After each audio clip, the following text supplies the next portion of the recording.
makita mo ang sistema sa pagbaba sa imo sa Holy Spirit, maranasan mo ang presensya sa Panginoon. Amen. Hallelujah. Mga kamaranghod, kung si Jesucristo, dili po siya Diyos, siguro dili niya makita si Zacchaeus. Kay si Zacchaeus, di tayo na tao, pag-abot sa ibo, siguro, pagtungtong, aras di tayo makita. Pero anong nangyari, pagtunod sa puno, hinangat siya. Uy, Zacchaeus, lusa dida. Kaya na mismo, maupod ako dito sa imo. Amen.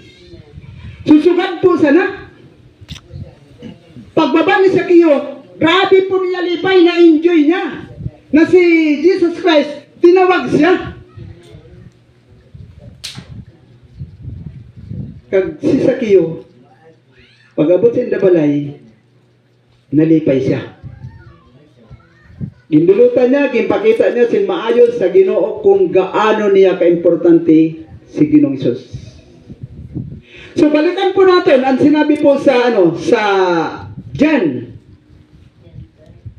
12 verse 24. Hallelujah.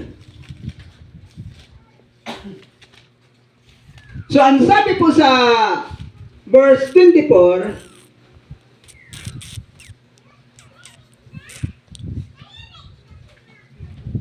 verse 24.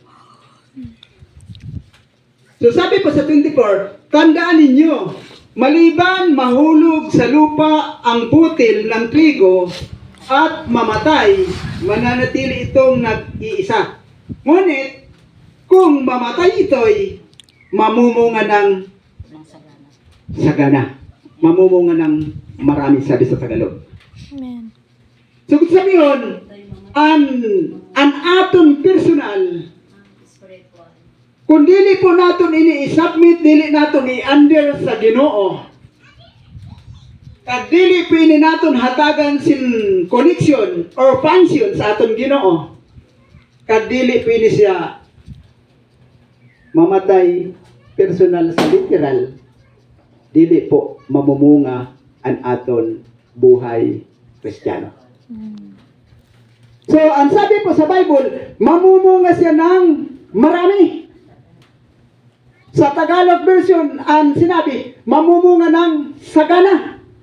Sabi yun, parang nag-uumapaw.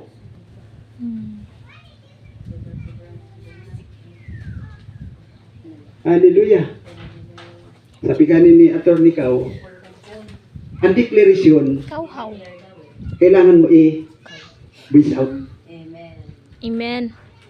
So, dito sabi na, Oration. tinanggap ko na ikaw, Lord. Diba? Ang sabi, tinanggap ko na ikaw sa buhay ko. Diba sabi ni Atty. Kao? Amen. Kailangan isigaw. So, sabi yun, ang declaration, kailangan hatagan mong pirsa. Amen. Ang Espiritu ng Diyos na nagahiwag sa atong buhay, na nagapangsin sa atong buhay, kailangan mo isigaw. First kasi ang Espiritu, ang sabi ni Timoteo, binanggit din ni Pablo, so pwede po natin na makita sa 2 Timothy 1, verse 7, sabi ni Pablo, ang Espiritu na aton binaton, Espiritu San kapangyarihan, dili Espiritu San kahinaan. Amen. Amen. Amen. The Espiritu na may kapangyarihan, puno san Pag-ibig. pag-ibig. Amen. Pag-ibig, pagpipigil sa sarili. Kaya di na pa ako nagsabit sa Lord. Kailangan may deklarasyon na. Oh, 2 Timothy 1 verse 2, verse 7. 2 Timothy, verse 1, verse So 2. mga kamaranghod, amo pa ining binanggit ni Apostol Paul sa Ephesians 4, 21. Sabi ni Paul, hindi ganyan ang inyong natutunan tungkol kay Kristo. Sabi yun, at na po ang mga